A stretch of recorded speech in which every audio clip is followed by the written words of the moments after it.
Hey guys, this is the Real Estate Podcast and it's your host, Alex Coffman. Now, before we dive into today's episode, I need you to do me a solid. Hit that subscribe button on your phone if you haven't done so already, and share this episode with just one person. It's going to help us get this information out to more people to learn about entrepreneurship and real estate. Thanks. Now let's dive into today's episode. Real estate's what they need to be doing, with AI and Elon Musk saying it's going to be the end of humanity if we don't control it. And, all these hedge funds spending all this money, BlackRock's raising $30 billion. Like real estate's like the one thing that technology can't replace, nobody can take away. So people need to be investing in real estate. I don't think like the world's coming to an end or anything, but it's the only hedge against technology and against anything really is buying real estate. It's a hard asset that everybody needs to be investing in. So I'll just leave it at that. Go invest in real estate.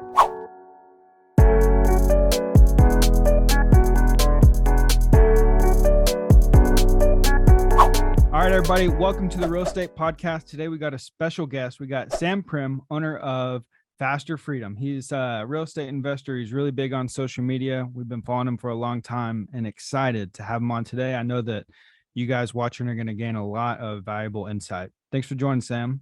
Welcome to the show. Appreciate you guys having me on. Absolutely. So I found your Instagram channel, I don't know, maybe 2 years ago. And, I'm sure a lot of people experience this, and they've probably seen your Instagram channel and TikTok and everything else that you do the videos on.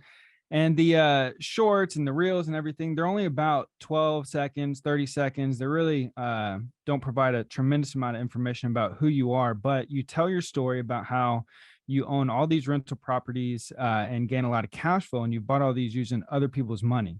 So if you don't mind, it'd be good to kind of hear your background, how you got started in real estate, and how you came across buying rentals as a form of creating freedom for yourself. Yeah, for sure. So my story is not unique in a good way, I think. So I'm just like a normal dude from the Midwest, literally smack dab in the middle of the country from Missouri. Grew up smack dab in the middle of the middle class in Missouri. So, didn't come for money or anything, was on that path that most people are on, going to high school, going to college, getting a job, contributing to your 401k, starting a family, kind of that whole path that a majority of people go on. And I was doing that, and there was nothing really wrong with that. But during, the beginning of my, big boy real life job, I just was noticing that I wasn't quite as fulfilled as I wanted to be, and grew up playing sports and competitive and, wanting to see your hard work rewarded by, equal reward, not working extra hard at a job and not really making any more money or being able to have a ceiling at what you can make because there's just only so much you can do when somebody else is your boss. So I was doing that, and my buddy that I grew up with, and we had a couple of businesses in college, painting houses. We tried being bookies for a while. So we had some businesses that we'd done in the past, and we decided to start investing in real estate on the side. The goal was never to go full time. The goal was never to even be financially free from it. The goal was just to buy a rental a year for 10 years, and after 10 years, sell them and be able to retire a little bit earlier or get a big chunk of money. That was our goal. But as we started to invest in real estate on the side with full-time jobs, we started to realize the power of it and how it was more fun than work for somebody else, and that our ceiling was literally infinite if we continued to go down the path. So we started to carve things out and, spend more time doing it. Then eventually, about 4 years after we started it on the side, we both, Luke and I, went full time going into real estate, and that was in 2018. And we kind of been going gangbusters since then. Very cool. And what were you doing as your full-time job prior to quitting? I was a sales manager, actually. Sales manager selling for a local Caterpillar construction equipment dealer. So it was a good job, and I was actually making good money, but it just wasn't quite what I wanted to do for the next 35 years. Right. And then how or why real estate? Did you know other people who were buying rental properties, or what intrigued you guys to go do that? Yeah, so real estate is kind of one of those things that's the extremely low barrier of entry. You don't need to have you don't need to have a tech background. I don't need to be able to figure out how to code. I don't need to figure out how to develop an app. And you can do it in your spare time. It's not like opening up a landscaping business where you got to be there, or managing people, or, it's a good side hustle to start if you have a little spare time or a lot of spare time. And if you have a little bit of money or a lot of money, it's just a really good place to start.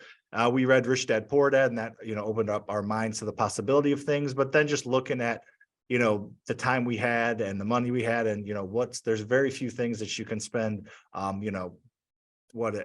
15, 20 hours a month and none of your own money and actually substantially, get financially better from. So it was just one of those things that it just made sense. 90% of millionaires are created through real estate.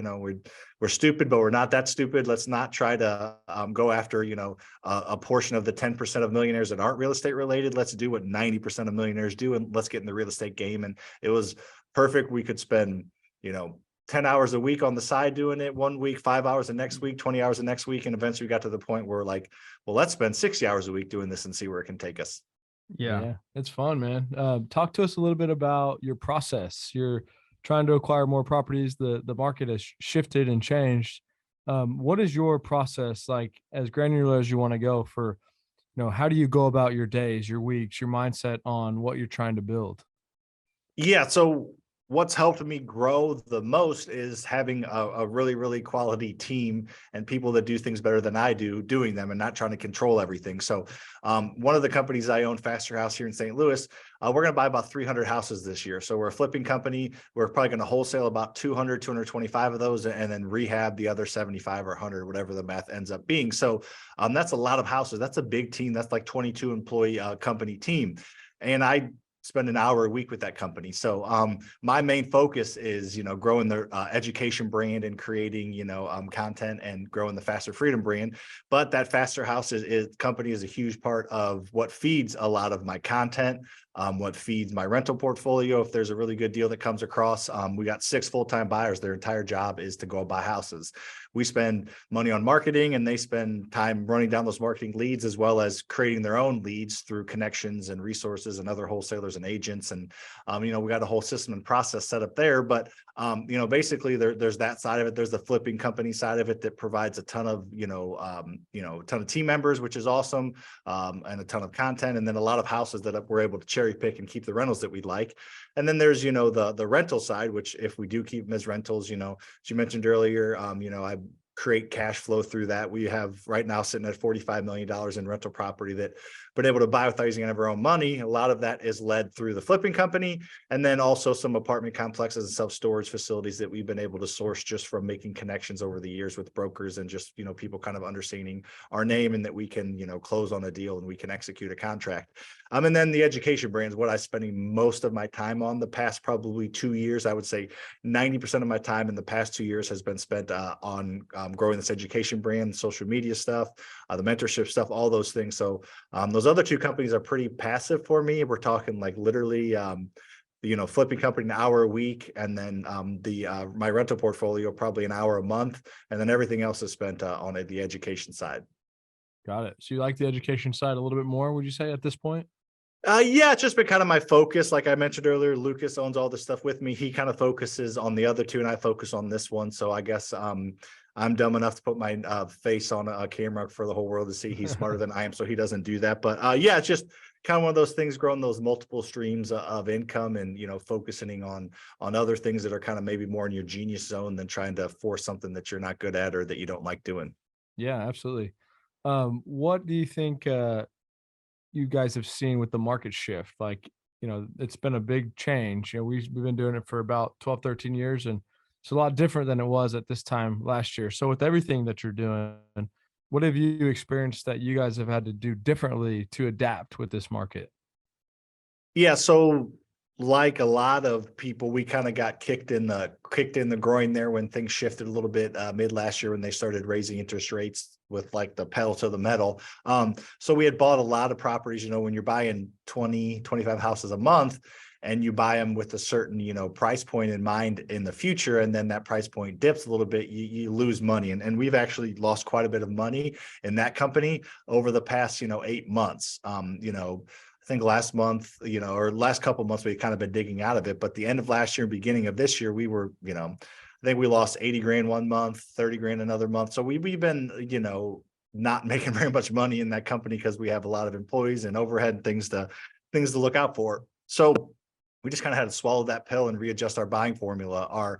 average profit per deal, dipped, and now it's back to double what it was because we just tightened up our buying criteria and got a little more focused and, focused on the fundamentals a little more and kind of are digging our way out of that hole. So, and that's kind of that one company. But in general, what I'm seeing is there's still deals out there. The competition's gone a little bit, but they're a little bit maybe harder to sell than they had been before. You get anything that's remotely a deal and you got 10 offers on it, retail and investment. But the past probably 6 months, it's been a little bit harder to sell, but we're still able to sell it, and we're still making good profit. We're just trying to make sure we get more deals coming down the line. So it's just, to me, and you guys I've been doing it 8-9 years. You guys have been doing it longer than I have. So sounds like you guys literally got it at the best time possible. But talking to people and just knowing what I know, I think what we're experiencing right now is a little bit more normal times. Like, we're still getting over asking or asking on our flips.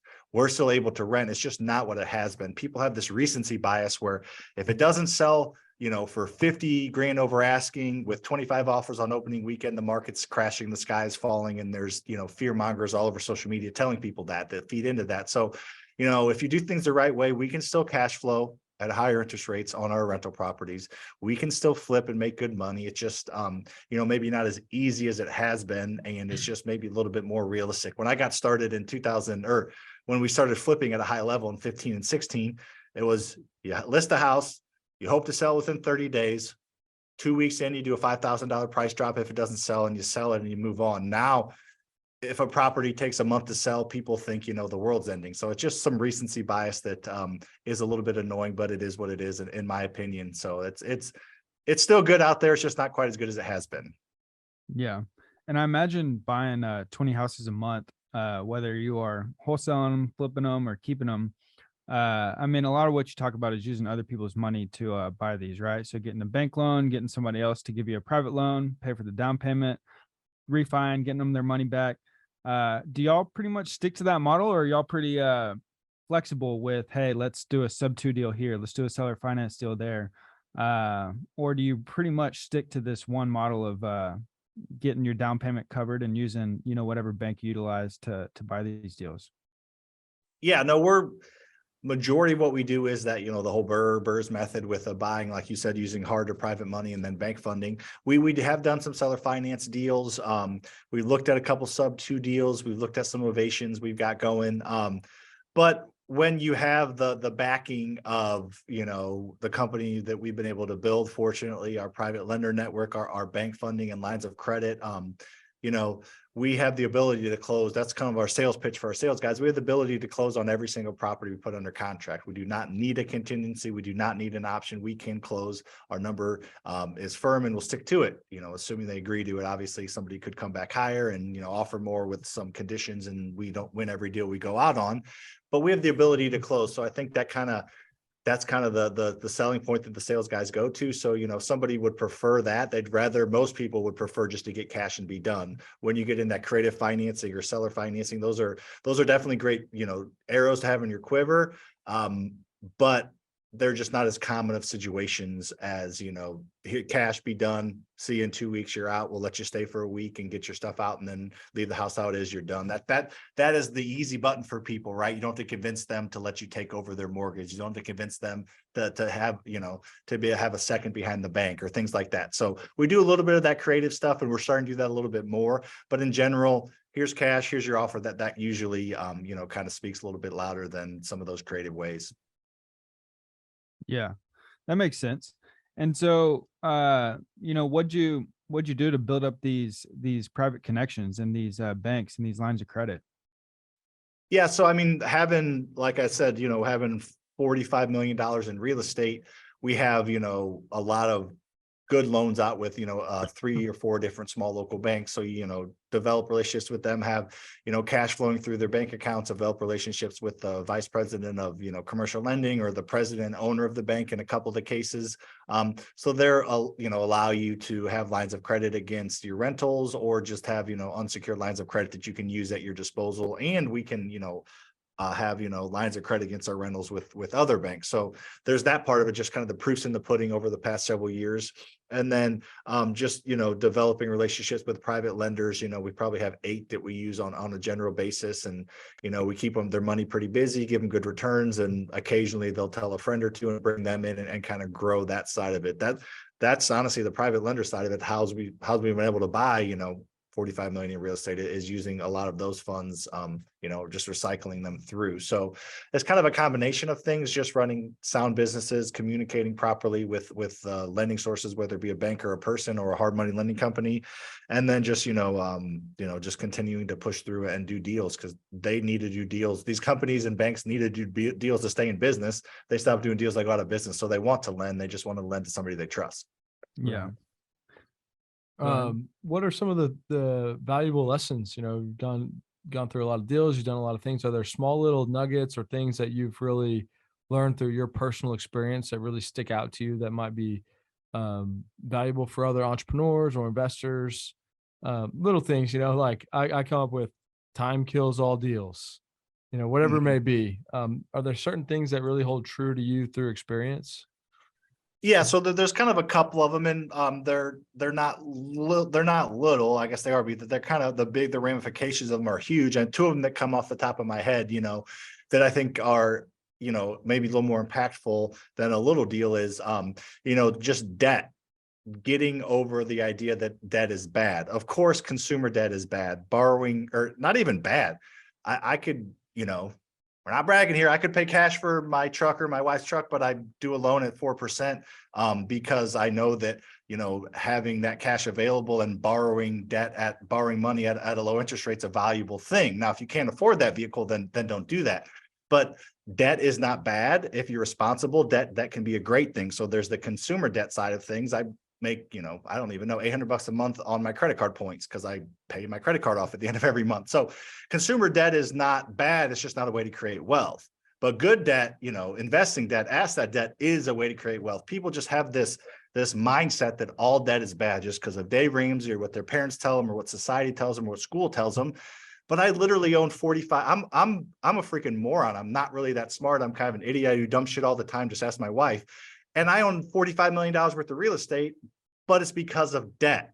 If you borrow money, which is debt, to buy something that produces cash and grows in value, then that is a way to create wealth. It's kind of the only way to create wealth for normal people. Like you're never just going to work harder and make enough money to create wealth. You might work harder and, make enough money to buy a nicer car or redo your kitchen, but you're never going to create wealth just from saving your money. Nobody, I don't know anybody that's ever created wealth saving money.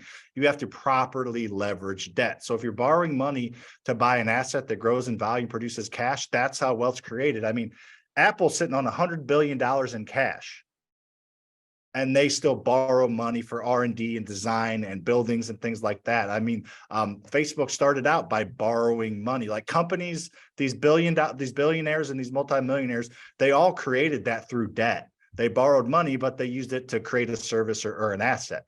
So just getting over that mind shift that debt is bad and I'm going to get ahead by working harder, roll up my sleeves is huge for me. That's the first one. And then the second one is kind of what I've coined as the passive wealth trifecta. It's just shows the power of real estate. So passive wealth trifecta means, over time, real estate goes up in value. It just does. You guys know every 15 years, it doubles in value, even with big dips in between, it doesn't always go up, but it always goes up, if you know what I mean, in aggregate. So properties go up in value over time. I don't do anything that happens with inflation and what real estate does. The mortgages get paid down by the tenant.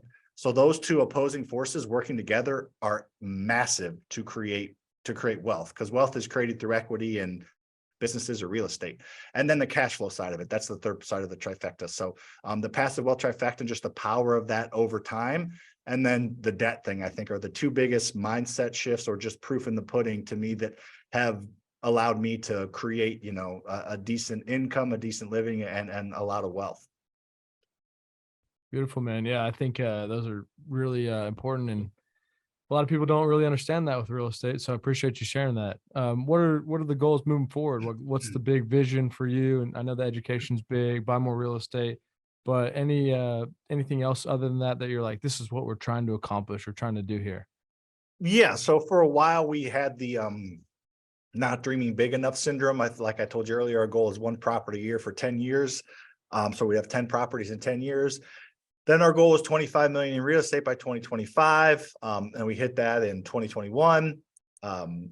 So we just kind of keep setting goals that are too small. So we stopped that. The 2 main goals that we kind of have cast out there are $1 billion in real estate and then bringing an NBA team to St. Louis. So that's kind of our biggest goal, being owners of an NBA team. Like basketball, Lucas played in college, my business partner, but in general, it just is a good representation of what we would like to do. If we were to ever bring an NBA team to St. Louis, because St. Louis is probably like 40th on the list of expansion destinations for the NBA, it would just mean we made a lot of money. We made a lot of connections in St. Louis, with the business side of the community. We made St. Louis a more desirable place. And then, having an NBA team there would be awesome. And being an owner of that NBA team would be even cooler than just having a team in St. Louis. So that's kind of a pie in the sky goal. We don't hit that. We hit 80% of that, we'll be doing just fine. So that's kind of our long-term calling card to bring the St. Louis Archers to St. Louis. All right. Love it, man. You heard it here, baby. Yep. What do y'all own most of this real estate in St. Louis or Yeah, Missouri? everything's in St. Louis. We actually just closed on a last week on a motel in Branson, Missouri that we're going to be turning into all short-term rentals. Luke is actually driving down there tonight to get construction kicked off. But that's our first out-of-town investment. But our 300 houses we buy a year and our 42 of our $45 million in real estate is here in St. Louis. Yeah. Were you born and raised in St. Louis? Yep. Got it. Not the most exciting city, but it's a good city to invest in real estate. I think we lost like 14%, 15% in 08 as far as, house values. And we haven't seen 30-40% raises in the past 2 years like a lot of people, but it's just a little more steady of a market. So it's a pretty good place to set up camp. And so what all do y'all own with the 45? So you own some storage units, obviously a lot of houses, duplexes, triplexes, quadplexes, small commercial, bigger commercial apartment complexes. Yeah, so I don't know the exact breakdown again. I'm not involved in the day-to-day, but it's somewhere along the lines of like 135 single family rentals, 6 apartment complexes ranging from, I think we got 9, 12, 19, 27, 29, 32. So that's smaller to mid multifamily that, 10 to 50 unit is kind of the range that we're in there. And then, that hotel in Branson, and then a couple smaller self-storage facilities. And then we own this office building, this 25,000 square foot office building that our team is in, and we host our meetup and stuff in. That's here. So we own the commercial, this commercial building is kind of our only commercial investment. Got it. And with y'all's marketing that y'all do there locally in St. Louis, mostly you're kind of just directing it towards single family homeowners who are in distressed situations or want to sell fast for cash, or what does that look like? Yeah. So we spend about $45,000 a month in advertising. So obviously a good chunk of money, but not, that much compared to a lot of companies our size. That's because we have 6 full-time buyers, and their goal is for every marketing house they buy to buy one that is non-marketing. So through real estate agents, through other wholesalers, we buy a few houses a year from a bowling alley owner, from insurance agents, from elder law attorneys, and senior care facilities. So we have the networking side and the marketing side and it's about 50-50. So we'll buy 150 houses this year from $0 in marketing spend. So I always tell people, if they're looking to buy 10 houses or less a year, that they shouldn't spend $1 in marketing. They should spend time networking with wholesalers and real estate agents and have people bring them their deals. But if you're looking to do more than that, then yeah, we do marketing. We market to distressed home sellers. Like you said, we do a little bit of TV, direct mail, Facebook ads, SEO, and then PPC with a little bit of texting in there. So we kind of have a market. I mean, we have a marketing department with 2 people in it that kind of manage our marketing leads and everything like that, and kind of keep the money being utilized properly. Are y'all one of the biggest players in St. Louis? Yeah, I think technically we're the biggest home buyer here in St. Louis.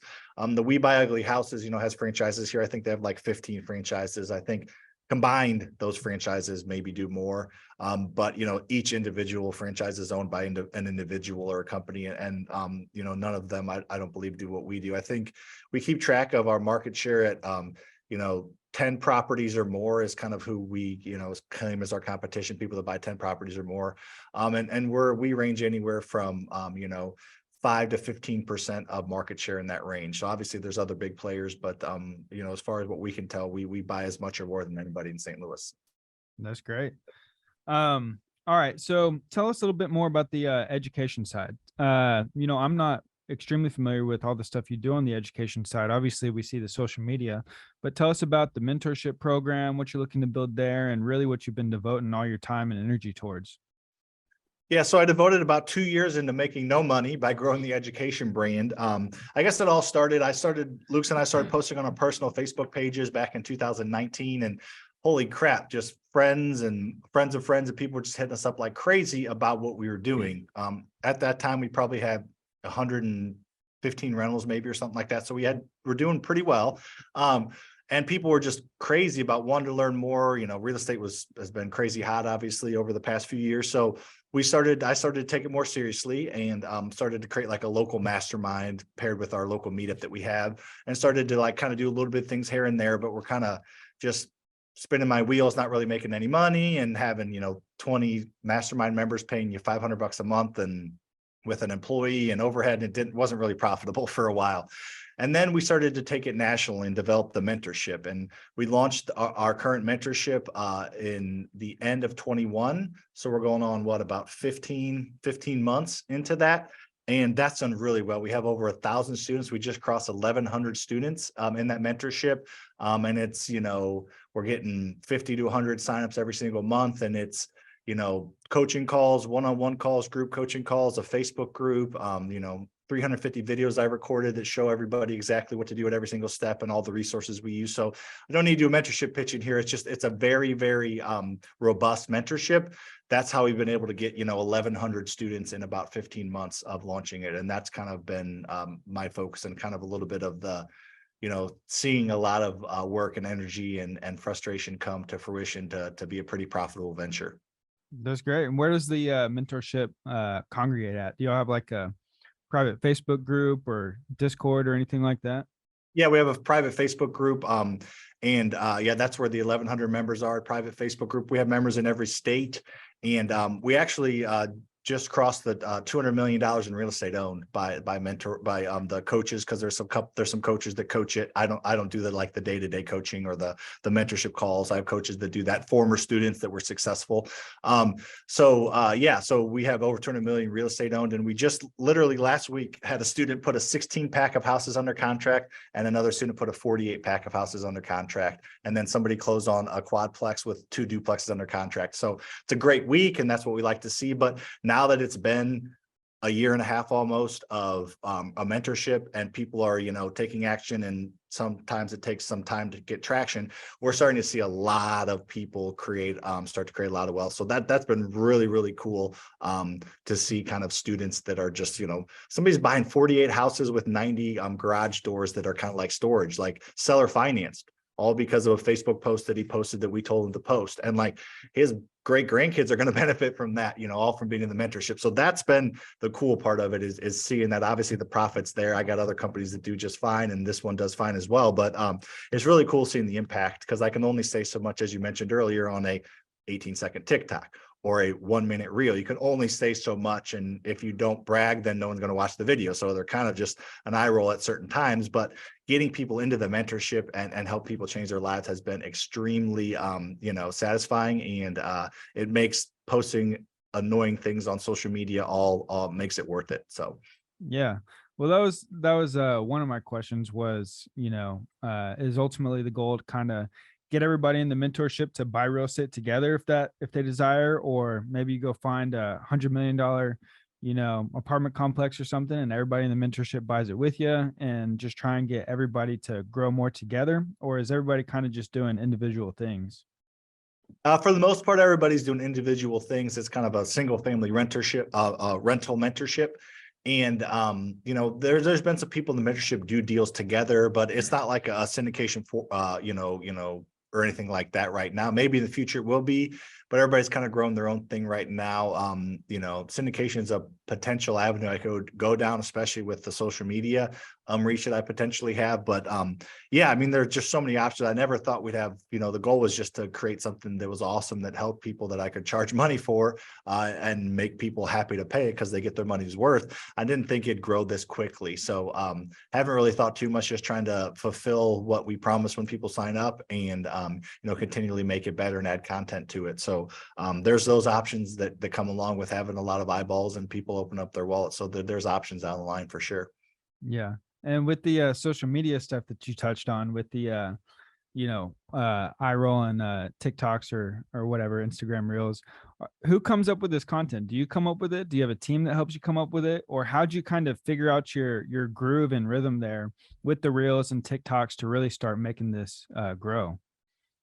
Well, if you guys didn't know, I'm kind of a sociopath, psychopath. So I've spent 30 hours on social media for the past 2.5 years, and creating videos and going back and looking what did well, what didn't do well, why did that do well, why did that do bad. So it's you know, majority of it's been me. And then about when things started to really take off and we started to become profitable in the mentorship, like I said, we didn't make money for 2 years, so I couldn't pay anybody to help me. But over the past year and a half, since things really started to take off, I guess about a year of, I hired a team. You know, I got some coaches on the team, but then I got a couple editors and a social media guy, Dakota, who helps me with ideas and ideation and editing. And I still do the editing myself a little bit. And then I do, you know, then the YouTube and the podcast. Obviously, I have the team edit, and sometimes they'll edit short forms. But I've developed a brain and kind of an identity of just not being super buttoned up, being authentic. And every time they do a super quality edit, it doesn't perform as well. Every time I just throw something together, put my thoughts into it, and do my editing style, it does well. So we're still figuring all that out, actually. But I do have a little bit of a team behind me now. Well, and with the ideas though, right? Like you know, I'm $45 million in debt, but I own $100 million worth of real estate, and it brings me in, you know, X amount in cash flow, but this amount goes to my mortgage or whatever, right? To bring that hook in. You had said earlier that if you don't brag, people won't watch it. Or, you know, have you found, what did it take you to find those videos versus, I don't know, maybe other content styles that you had tried to get people to really buy into real estate? Because for us, I'll say those are the videos that have done the best for us too. It's like, you know, here's how I made $700,000 in 60 days by wholesaling dirt, or whatever, versus, you know, well, we would try for real value and real content to try and truly help somebody, versus like us bragging about making 700 grand, but no one really cares about the real Yeah. value, the real content on social media. It's frustrating what I've kind of done, and not saying it's right, but so I used to like want every video to go viral. I get so freaking mad if like I put time and effort in something that actually was teaching and nobody watched it. But I've got over that, and I've kind of got to the point where every video has its value, and a video that's super high quality that teaches and cultivates, and somebody gets value from if they watch the whole thing, and that gets 10,000 views. And a video of me walking down the stairs with one shoe on bragging gets, you know, 100,000 views or 1,000,000 views. Those 10,000 views may be more valuable to me and my brand and my pocketbook than just going viral. Obviously, it's great to fill the funnel and have more followers, but there comes a certain point where, you know, every video has its place, I guess is the best way I can say it. You know, will do teaching content. I kind of been going from teaching content to current topic content to bragging content. And usually the bragging ones hit, but not always. And sometimes the other ones hit, but just getting a variety of them out there and just letting the algorithms and the people kind of decide what they want to see. But just, you know, understanding that a few less views that, you know, impact people is probably better for everything than every video blowing up and just bragging a lot. So just kind of having a little bit more realistic expectations and just kind of taking them as they come has been big for me, because I used to get so mad if I put out 2 or 3 videos and none of them, you know, performed well. And it used to be pretty frustrating, but fortunately my audience is to the size where, you know, even a bomb video is going to get 10,000 on, you know, on reels and, you know, and TikTok's all over the place, but, you know, it'll still get a few thousand there, if not blow up there. So, you know, even a bad video or a video that doesn't perform well, usually will get into the 7 figures. Yeah. What's your favorite platform? My favorite platform that for me personally is the podcast, the Faster Freedom Show, because I do that with Lucas. That's the only content that we do together. You guys are doing this together. We don't, there's days goes by, we own building these companies and I don't even see him. So it's fun to do that with him. It's, catching up, shooting the shit, making fun of each other. And we usually don't even have guests. It's usually just us ripping about our businesses or what we're doing, talk a little sports. So I enjoy that the most. But podcasts, as you guys know, are kind of hard to grow. There's no like algorithm where they're going to push you everywhere. I know people can search, real estate and Meyer, your podcast can pop up, but that it's tough to grow it that way. You kind of have to grow it organically through shares and through, people talking. So it's doing all right, but that's my favorite. The most impactful for the business, I think, is probably Instagram, just because it's got a little bit of everything. I can do stories to my super motivated audience and pitch something, and it's not going to crush me. The algorithm's not going to put me in jail because I pitched something or send them to YouTube or a website or a sales funnel. And then it's got your reels that can really blow up and get millions of views and, hundreds of thousands of views. And then it's got your messenger, which I can really interact with people, send them my free training, answer their questions, send them pre-recorded questions, send them a voice note to answer their questions as I'm driving. Just a really great way to cultivate an audience. Instagram's kind of got like the best of everything, the messenger, the stories, and then like the static posts, as well as pictures, pictures and carousels. So Instagram's like probably my favorite as far as that goes, because TikTok, nobody uses the stories, nobody messages on TikTok, and YouTube, you can't even message. And so Instagram kind of has the best of everything, in my opinion. Yeah, that makes sense. All right. What can we do? What can our viewers do to help you out? And maybe there's someone listening to this right now who's in St. Louis and they've got, a portfolio of houses they want to send to you. How can they get in touch with you? Yeah, Instagram. So that's like I mentioned, I'm the one that answers the messages. Some days it takes me a couple of days to get to messages, but I answer all the messages in there now, or always. That there's like some pre-recorded. If I'll say somebody to type in free or new, it'll send them an all populated like training. But as far as people's questions, I'm in there. So at Sam Faster Freedom on Instagram, on any social media, follow me there, and then the podcast, The Faster Freedom Show. But if they want to connect personally, at Sam Faster Freedom on Instagram, and then obviously follow wherever they're whatever social media they're on, I'll be on there. Very cool. And then any last things you want to leave the viewers? I don't think so. Appreciate you guys having me on. Just let people know that, real estate's what they need to be doing, with AI technology. I just recorded a video on that with AI and Elon Musk saying it's going to be the end of humanity if we don't control it. And, all these hedge funds spending all this money, BlackRock's raising $30 billion. Like real estate's like the one thing that technology can't replace, nobody can take away. So people need to be investing in real estate. I don't think like the world's coming to an end or anything, but it's the only hedge against technology and against anything really is buying real estate. It's a hard asset that everybody needs to be investing in. So I'll just leave it at that. Go invest in real estate. Amen. All right. Well, thank you, Sam. Have a good day, Sam. Appreciate it. You guys.